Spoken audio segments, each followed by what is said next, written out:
Welcome back. Hi everyone. From last week, yes? Yes. Yes. It was hot. It was hot. And this week it's going to be hotter. Waswahili husema moto. Wakuotea mbali. So this week it's going to be hotter because we're going to continue from the discussion we had last week. Oh yeah. So we're still talking about relationships because we told you relationships are wide. It's a wide topic. So we decided to continue with it this week. And we still have our amazing Riziki on set. Ahmed on set. So, and I'm Machirua. Kamuchi wamenza Giriama Bay, aka Tausi. Giriama Kambe. Diversity, there's a difference. Not all Mijikendas are Giriamas. So today we are back, and as we were discussing earlier, we're prepping, we said this episode, because last week we discussed about finances, we discussed about phobia, but we ended it on that note of phobias. We ended it up on Kamchi's engagement. I was even asking Did I? No, Peggy, Marty is putting words in my mouth. No, I did not say it. I remember. I only say it. I don't know where I am. Am I searching? Do I have someone? This should not lie to you. Women who are married, they have rings here. Na bado mnawakatia. Chini uongo. But hata Riziki. Hata siku hizi, even wedding rings, because even me when I wear my wedding rings right now, they do not fit me. That's why I'm not wearing them. But I normally wear them.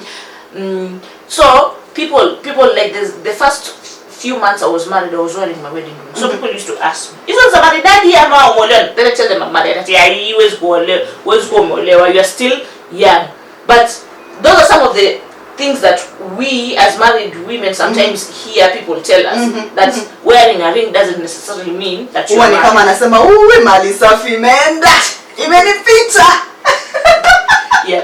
So today we are going to talk about traumas. Traumas meaning, for example, if you are dating someone and then someone passed on, and then now that trauma is still with you. We're going to talk about phobias of engagement and getting married, because some could be because we carried them from our parents' homes. Some could previous relationships. Some could be previous relationships. Like maybe you propose to a lady and they refuse, and then you are like, okay, huyu nikienda kwa huyu atanikata tena, so you have that phobia. Exactly. So how do we deal with all that? So those are some of the issues that we're going to be talking about. But let's start from this point, Riziki. Let's start from trauma of past relationships. Whether this is trauma you carried from your home, from your parents' house, or this trauma was caused by a past love. Either they broke your heart, because nowadays not only name. No, squeeze by the way. No, there's no heartbreak. Hakuna heartbreak. Hiyo tushazoea. Unaoga paka mafuta nzuri kabisa, unaingia soko. Sasa wewe Kamchi, wewe ushazoea ndo.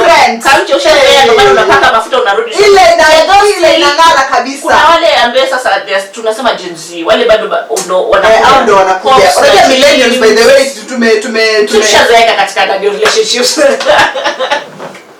Tumekuwa na hardcore, exactly. Atushtuliwi na vitu kama hivi. So how do the young people deal with these traumas? It could be family trauma. It could be, like for me, there's a friend I have who says, like almost literally everyone in their family is divorced. Wow. Uncles, parents. So he says there's no need of me getting married. Wow. Because I think that's going to happen to me. Okay. And there are those who, I know a couple who got engaged but broke off the engagement because the woman just said yes because she didn't want to break the man's heart. Then later on, so akatoka. So some men after that, they have that phobia of engaging someone. So how do they? Let's start with the two dynamics. How do we deal with those two? Okay. I'm thinking of when we talk about trauma. Trauma is anything that happened to us that caused us a lot of pain and maybe brought in some fear, the phobia. Like we're really scared of being in that space ever again. So I want to start with one of engagement. Like if somebody got engaged and then it broke, that is what we call a sense of rejection. They felt rejected. So at times when somebody feels rejected, they feel like they were not worthy enough, they were not good enough, they were not enough for this other person. So they have a fear of not ever being enough for people. So the rejection, usually healing rejection is not easy. And then you also go back to look at their life. Are there been any other past rejections? So if there's been past rejections, this compounds it all so much that this person now has a real fear. And when you talk about this phobia, it might sound like, what kind of phobia? How can somebody be afraid of just getting engaged? But just the idea of getting rejected can be very frightening for some people who have ever experienced rejection of any form. So this kind of a person, this person needs maybe to seek therapy. One, to come to terms with all the rejections they've ever faced in life, process them, and come to the realization that they can actually move on. And maybe this other person might not take the engagement that they want to give them, but they are able to say they are not rejecting me as a person, they are rejecting the idea of being with me in a marriage. Like actually not putting themselves like a bit distant from that rejection, that it's not me being rejected, it's that they don't see me as their marriage partner, but they are not rejecting me as a person. I'm not lacking in anything, I'm okay as who I am. Then thinking about the other one, the example you gave of this person whose family all have gone, all have divorced. So that is something that it's very important to have an awareness of, in that in my family people divorce, and at times it's good for them to sort of understand that those people had their reasons for divorce. So at times you might find in a family so many people have divorced, but then you're wondering, why is this family so prone to divorce? And then maybe you actually realize that each marriage actually maybe warranted a divorce. Maybe the auntie got married to an abusive person, she was abused, she needed to get out. Maybe the uncle married a woman who left him, so he didn't leave, but divorce happened. So at times we have to look at it in a very like broad way, not look at it as this family where people just divorce. But it's also important to understand that even from a family where people divorce easily, it could be that we are from a family that we don't take problems easily. When there are problems, we bow out. So being aware that maybe we bow out mapema. When we just see a problem, we bow out. So if you realize that, you'll be that, okay, now when I get married, I am not going to bow out because I've seen my family doing that. Or even realizing maybe what are the mistakes that happened that I don't want to go through that.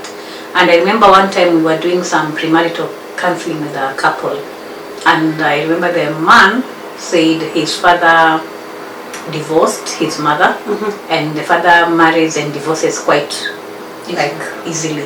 So when he went home, I think after we did the session, and he later came in and he said, what I realized is that I have now taken in my father and I don't want to be like him.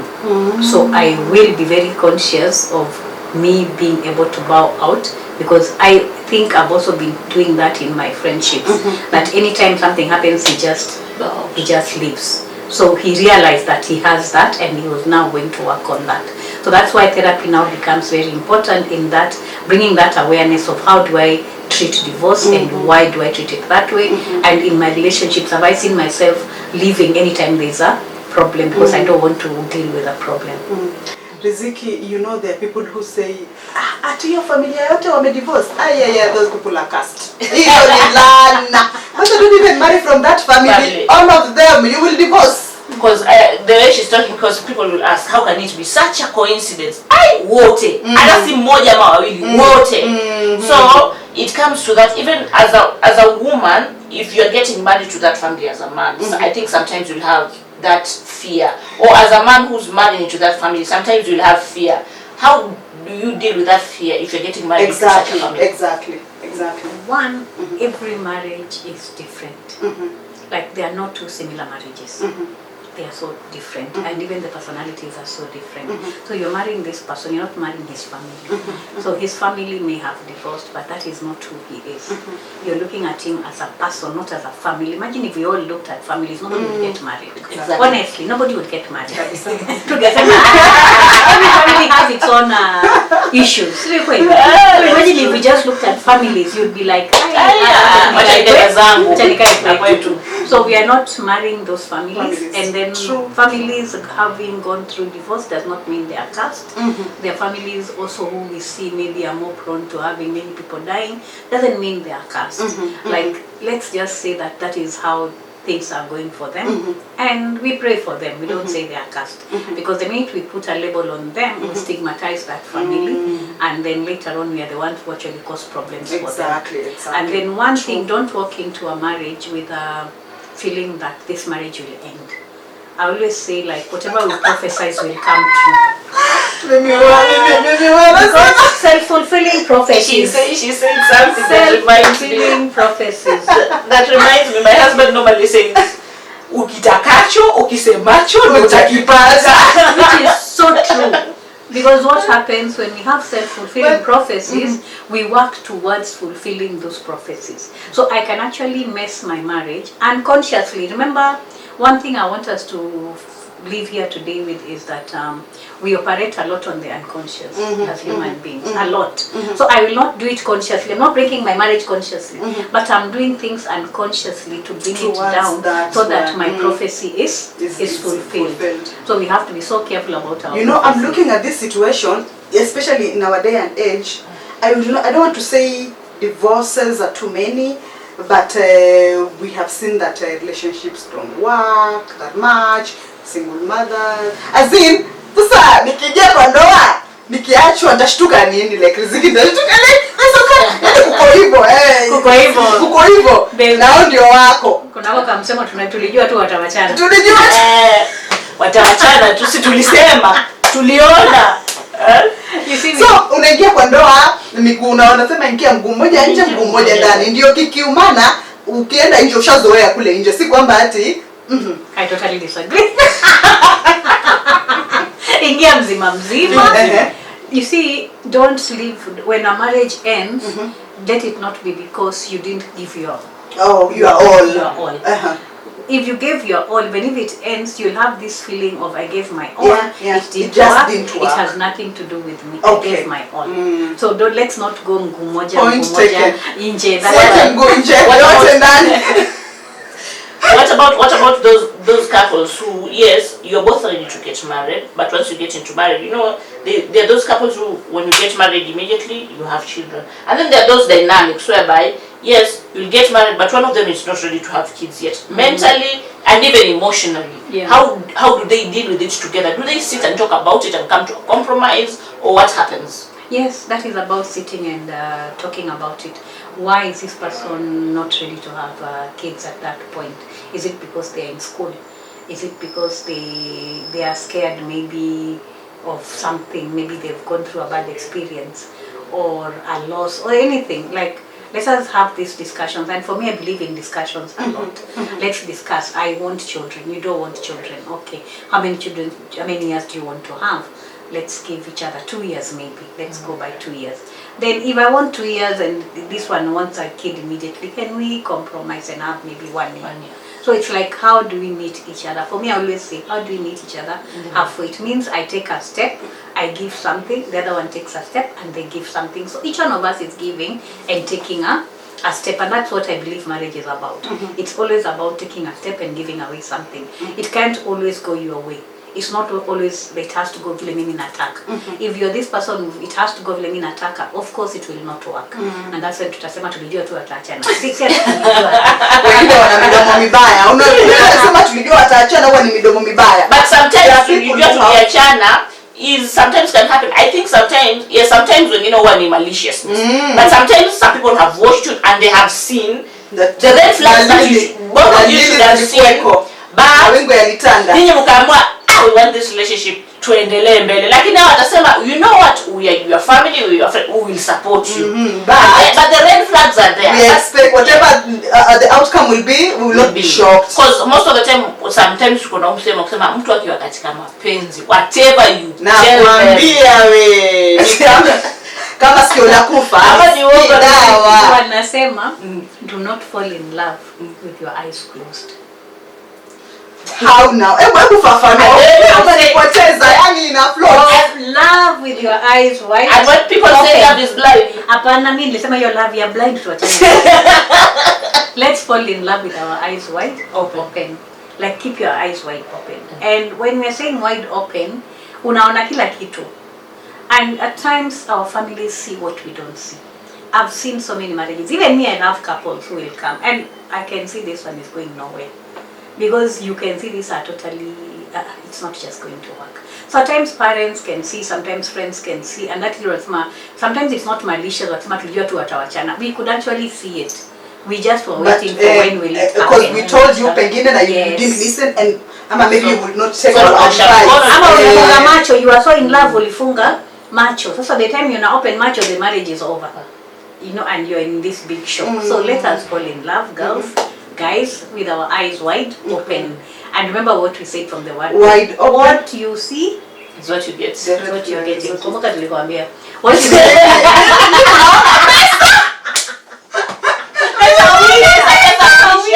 Whatever I prophesy is what I'll get.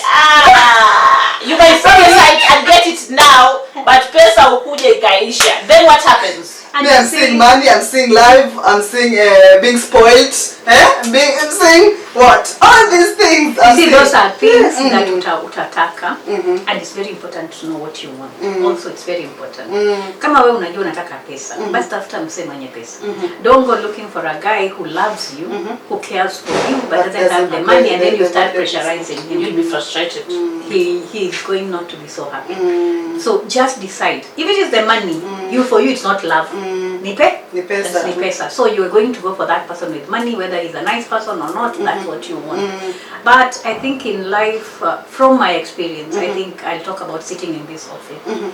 I have seen so many women who are in very rich homes or have husbands who have a lot of money, and at times they are the most miserable human beings I've ever met.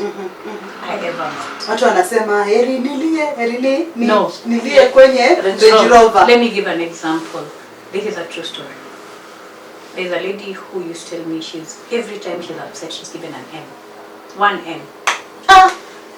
Maybe 1 M ni but eventually she told me, Riziki, hii pesa naiacha. I am so miserable. I just want to lead my life and I want to be happy. I don't want this money anymore. And she actually left. And anytime she called me, she was a very light-skinned lady. Her face would be puffy, red, miserable. Yani, I've never seen misery to that level. Okay. And that is one thing I want to tell everyone here. Like, at times it's not about the money. The money might be there, but you might be the most miserable person in the whole world. So let us have, what are my values? What do I want in this relationship? What do I want this guy looking like? What do I want from him? Is he able to give me that? And at times it's not only the money. And money is important. We're not saying money is not important. Comfort, everybody loves comfort. At least there to make and we're not insisting that this comfort has to be at a certain level. This comfort can be built. And I think our biggest worry at times as women ni kwamba we have this msemo, nilimkuta akiwa hana, nimemjenga, then akapatikana na wengine. So na yeye kwa nini anajipeleka kwa wengine? Yeye mwenyewe alijipeleka, by the way hakupatikana, yeye mwenyewe alijipeleka. I never believe that a woman stole your husband. The guy, because the guy wanted to be stolen. Because what you're saying is what I normally say also, because by the time that you're putting yourself in that situation, you know that you have someone already, that you are married. Why would you put yourself in that situation in the for first you to place? entertain the other women? Because once you entertain the first step, then the second step comes, then the third step, then in a row we have it there. Baadaye unakuja unasema wengine wanasema ni shetani, hakuna shetani. Shetani, I think mmemsingizia tu vitu vingi. There's one thing that I'm reminded of, Riziki and Mati. Like some people in my situation, or as girls, sometimes tunafikiria tunasema hii story ya cheating, the cheating is there. Sijui kama huwa ni shetani, lakini tumesema hakuna shetani, ni mwanamume mwenyewe ametabia. So would I rather si niolewe tu na yule mwenye ako na pesa, hata akinicheat, at least I will say anyway uko na pesa, kuliko like you said, I brought this man, I was there when you were trying to find your way up, and then ukuje unicheat. Which one hurts the most? Is there like we can say hurts the most? Kuna cheating less hurt. Kuna cheating atita kwa hii. You see, there can be cheating where it's an emotional cheating. It could be other cheating where it's maybe just physical. But still, cheating is Cheating. For me, cheating it is hurts the cheating. same. Whether it is Yes. serial, whether it is Yes. one person, Yes. you're just this person I hurts cannot still. trust. It hurts the same. So why do men refuse to let go if they are found cheating? That is another issue. So there's that aspect. Or sometimes they tend to blame the other person. Yeah. I don't believe that when somebody is cheating, it has anything to do with me. I always say cheating is a choice. Like whatever I might be lacking, but you made a choice. Like you made a decision and made a choice. So it's no way related to me. It's a choice you made, and you have to live by the consequences. Okay, number 2, I don't believe that every time your husband, like the first time maybe you ever catch your husband cheating, that means divorce. Some marriages have gone through that, and people have worked on it, and they have survived. Then I also don't want you to be in a serial cheater's marriage, like the whole time this person is cheating. This can actually lower your self-esteem, can make you get depressed, can actually lead you even to committing suicide.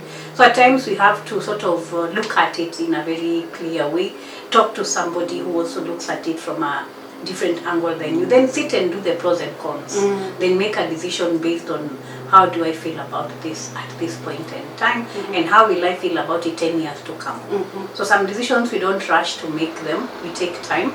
Even though he's been caught cheating, it's not that, okay, toka kwa nyumba wewe kimbia, you know. But at times we need to sit, assess it, discuss it, go through it, seek some therapy. If you feel, no, I can't do this anymore, then it's okay. Yeah, you can leave. You can leave. If you feel, okay, let me try it again. But if it is serial, Akienda na mimi naenda, akienda nje na mimi naenda nje. No, Tukana mlango mbele na tukana mlango no, nyuma. we can't do that because you're letting him teach you how to behave. And maybe it's not your You see, we personality. don't make people teach us how to behave. Exactly. Our behavior is the one we own, It's and who we have we are. our values and who we are. So I will never allow anybody to teach me how to behave. So if you're bad mannered, doesn't mean I need to be bad mannered. Okay, true. And I think we said we'll also talk about grief.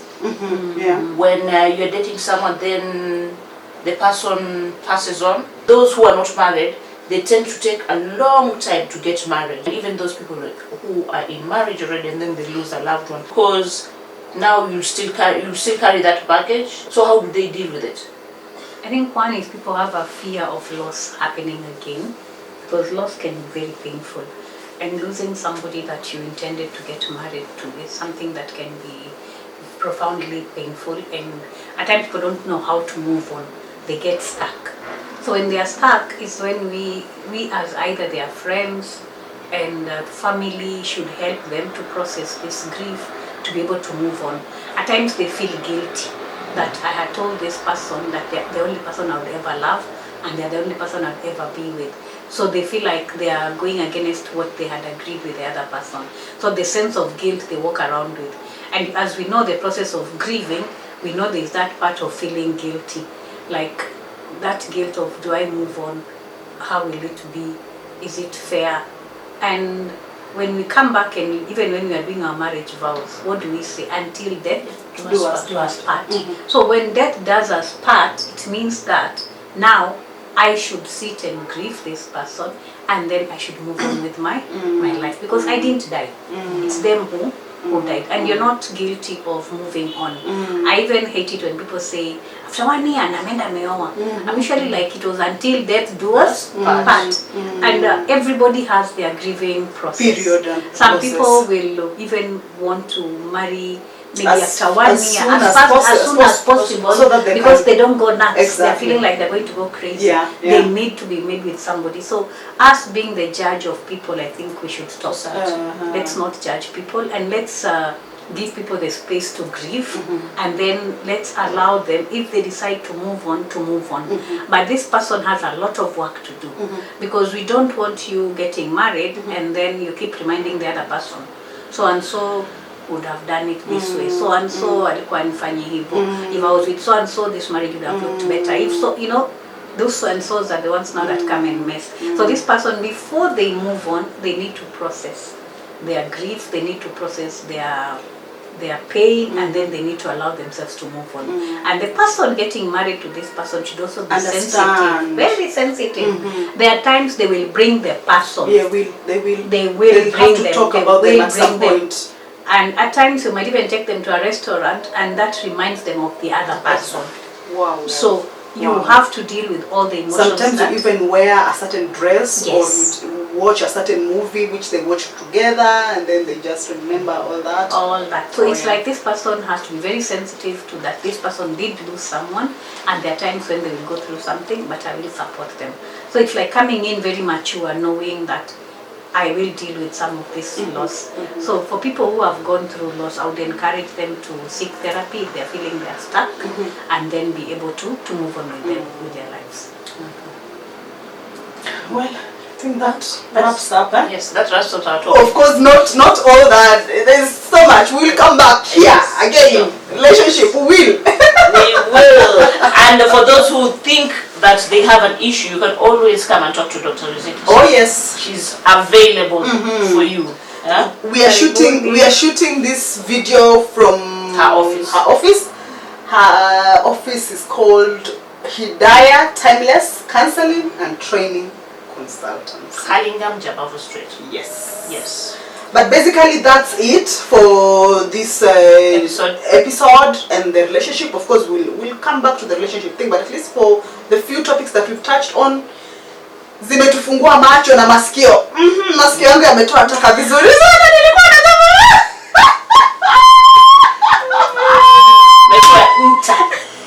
kwa masikio. I hope that is the same to you too. Yeah.